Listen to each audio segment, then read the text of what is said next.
Le bouddhisme et la science. On a tendance à voir le bouddhisme comme une religion, un ensemble de croyances, de rituels et de rites. Mais qu'en est-il si nous l'observons d'un point de vue scientifique ? Les grands points du bouddhisme sont que tout est impermanent et interdépendant, et que, du coup, tout est de la nature de la vacuité. Grâce à ces concepts, nous pouvons sortir de l'attachement au samsara, qui est la cause de notre souffrance. Mais cette connaissance n'est pas à appliquer seule. Il faut qu'elle soit développée en parallèle de la compassion, grâce à la méditation. Donc, l'interdépendance, l'impermanence, la vacuité et la méditation sont les points centraux du bouddhisme.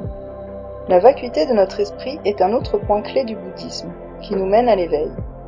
Après l'éveil, nous pourrions nous rendre compte que notre vie actuelle n'est pas notre seule vie, que nous avons déjà eu une infinité de vies avant, et que nous en aurons encore après. Tout ça, c'est ce que nous a expliqué Bouddha. Mais qu'est-ce qu'il en est si on examine tout ça d'un point de vue scientifique ? Est-il possible que nous ayons plusieurs vies, qu'il y ait quelque chose que nous appelons esprit qui existe ? Et est-ce que la méditation sur la vacuité peut vraiment nous aider à sortir du samsara ? Bouddha nous a amenés à douter de tout ce qu'il nous a dit, et de le mettre à l'épreuve dans des méditations analytiques ou des réflexions. C'est donc ce que nous allons faire ici. Est-ce que l'enseignement du Bouddha est toujours possible et valable plusieurs millénaires après ? Est-ce que ce qu'il nous a appris semble coïncider avec ce que la science nous a appris depuis ? Commençons par l'impermanence. D'un point de vue scientifique, l'impermanence a tout son sens. Les choses, les événements et tout ce qui existe de manière impermanente. Les humains ne sont pas immortels, ils naissent, puis ils meurent. Il en est de même pour tous les êtres vivants, avec des durées de vie plus ou moins longues, des cycles et des changements. Rien ne semble exister pour toujours sous la même forme, pas même les phénomènes. À ce sujet, Lavoisier disait « Rien ne se crée, rien ne se perd, tout se transforme. Les choses ne sont que le résultat de causes et de conditions. C'est ce qu'on appelle le karma. Même l'espace, le système solaire, évolue constamment. Les planètes en elles-mêmes évoluent. Et elles se déplacent, rien ne reste jamais au même endroit.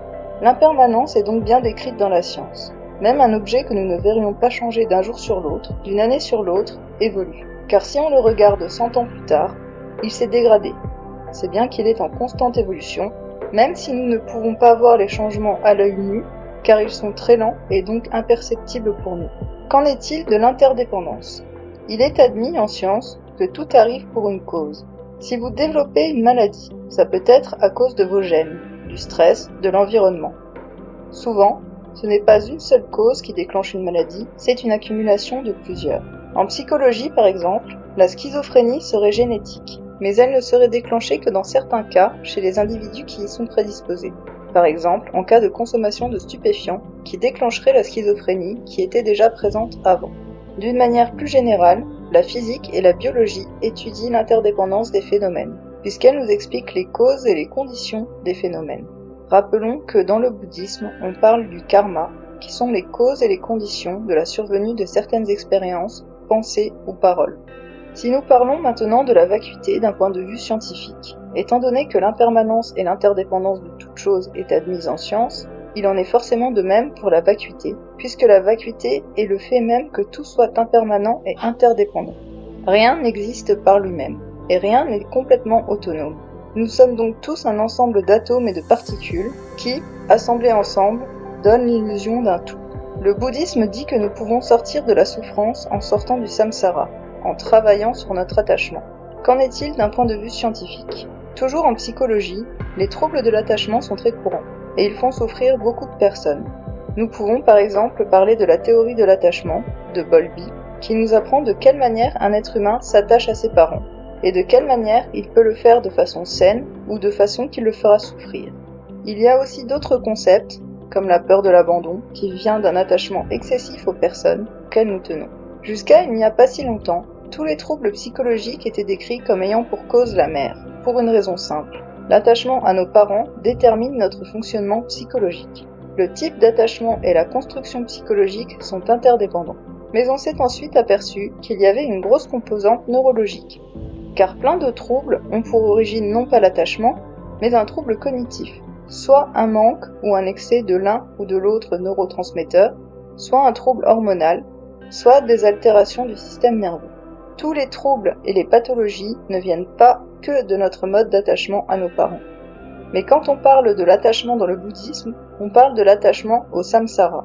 Il est évident pour tout le monde que les êtres humains naissent puis meurent. De par la nature impermanente des êtres humains, il est totalement illusoire de penser que quelqu'un puisse être toujours à nos côtés. Les personnes qui n'arrivent pas à accepter le changement souffrent beaucoup et se retrouvent souvent dans les cabinets de psychologues afin d'accepter cet état de fait.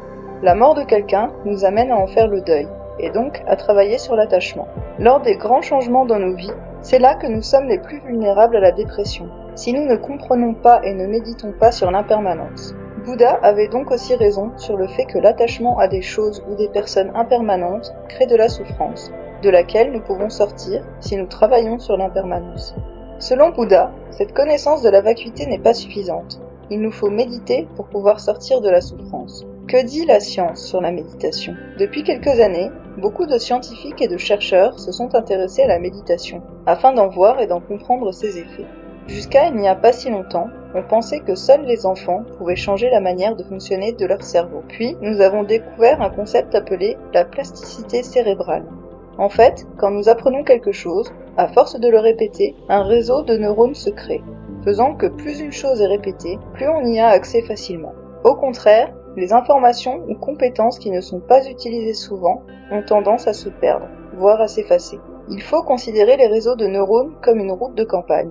S'il y a souvent des tracteurs qui passent dessus, la route sera visible, nous n'aurons pas de difficulté à la suivre. Par contre, si cette même route de campagne n'est jamais utilisée, au bout d'un moment, nous ne verrons même plus le chemin, car de l'herbe aura repoussé par-dessus. La route existera toujours, mais elle sera beaucoup plus difficilement praticable. Notre cerveau et notre réseau neuronal fonctionnent de la même façon. Nous avons plus facilement accès aux choses que nous utilisons souvent. Et la méditation est une façon de créer et d'entretenir un chemin, afin de pouvoir avoir accès aux informations qu'elle nous fait rejoindre facilement. De plus, nous avons découvert qu'il n'y a pas d'âge pour créer une nouvelle route. Certes, il est plus facile d'apprendre quand nous sommes enfants, car la plasticité cérébrale est à son maximum, le cerveau étant en pleine construction, mais nous avons encore accès à cette plasticité cérébrale à n'importe quel âge de la vie. Et la méditation semble être un très bon outil pour augmenter et améliorer la plasticité cérébrale. La méditation de pleine conscience est scientifiquement reconnue comme étant un anti-stress puissant. C'est ainsi que nous avons vu se développer la sophrologie, une forme de méditation qui se sert du souffle. La méditation de concentration est utilisée par exemple pour tout ce qui est douleur physique et traumatisme. Les victimes de syndrome de stress post-traumatique voient une diminution spectaculaire de leur stress et de leur traumatisme grâce à la réduction du stress basée sur la pleine conscience du corps. C'est la technique MBSR. Et si la méditation est utilisée régulièrement, c'est vraiment très efficace. Les thérapies cognitivo-comportementales utilisent le déconditionnement pour faire disparaître une phobie et sont très efficaces.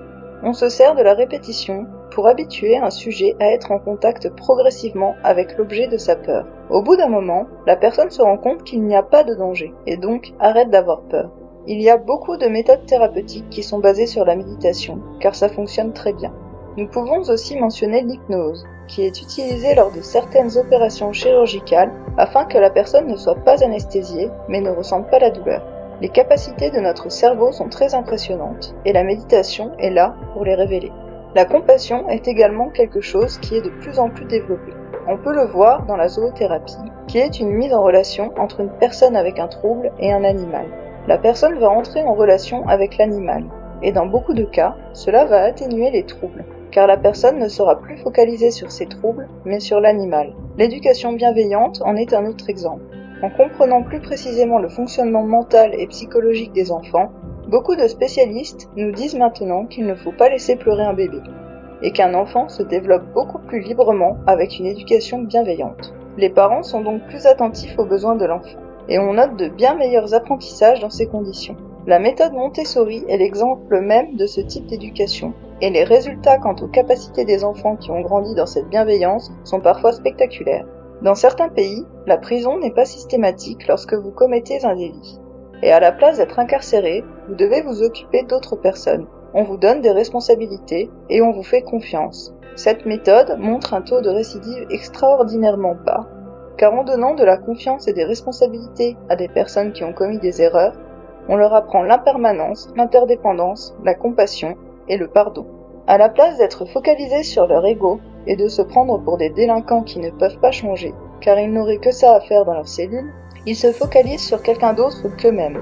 Et le fait d'appliquer la compassion dans un sens comme dans l'autre, la compassion pour eux en ne les emprisonnant pas, et la compassion de leur part vers la personne dont ils ont la responsabilité, fait que ces personnes, à la place d'être en colère contre le système et de récidiver, comprennent l'intérêt qu'elles ont à être compatissantes, et amorcent donc un changement.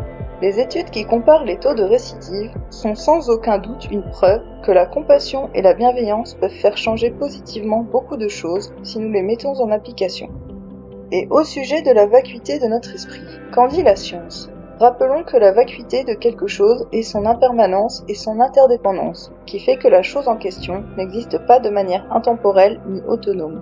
La science n'est pas encore très avancée à ce sujet, mais certaines découvertes semblent aller dans le sens que notre conscience est aussi de la nature de la vacuité. La récente théorie de l'information intégrée, développée par des neuroscientifiques, suppose que tout système capable de traiter et d'intégrer des informations, qu'ils soient organiques ou inorganiques, observe le monde avec un certain degré de subjectivité. Les plantes, les téléphones portables, Internet et même les protons en sont de multiples exemples. Le résultat, c'est un cosmos qui serait composé de matière consciente. Cela veut dire que la conscience s'étendrait dans tout l'espace, comme un grand réseau d'expériences. Le niveau de conscience serait plus grand là où l'intégration de l'information serait plus importante. Mais, en fait, l'esprit, la psyché, serait partout. L'idée centrale de cette doctrine est que toute matière a un aspect mental, ce qui rend la conscience universelle. Einstein disait « La religion de l'avenir sera une religion cosmique. Elle transcendra l'idée d'un Dieu incarné, évitera les dogmes et la théologie. Couvrant à la fois le domaine naturel et spirituel, elle se basera sur un sentiment religieux, né de l'expérience d'une unité significative en toute chose, naturelle et spirituelle. Une autre théorie nous dit que la matière serait consciente, et qu'elle agirait différemment quand on la regarde. C'est l'expérience de la double réunion. Vous trouverez un lien qui vous montrera cette expérience dans la description. Au sujet de la Renaissance, pour admettre des existences passées, présentes et futures, il faut admettre que le temps existe tel que nous l'imaginons. Pourtant, les physiciens quantiques, depuis Einstein, se penchent sur le sujet et ils ne sont pas en mesure de décrire ce qu'est exactement le temps. Il y a la théorie de la relativité restreinte d'Einstein, où le temps n'est plus absolu, il est relatif. Nous pouvons étudier aussi la théorie des univers multiples, plusieurs univers au même moment qui se superposent, sans passé, sans présent et sans futur. C'est nous qui créons le temps, et c'est notre subjectivité qui crée le monde et l'univers tel qu'on le voit, car il est aussi de la nature de la vacuité. Nous ne savons pas exactement ce qu'est le temps d'un point de vue scientifique. Nous savons juste qu'il semble être relatif à notre subjectivité. Après l'éveil, nous pourrions nous rendre compte que notre vie actuelle n'est pas notre seule vie, que nous avons déjà une infinité de vies avant et que nous en aurons encore après. Est-ce que nous avons des preuves qu'il est possible que nous renaissions sur plusieurs vies ?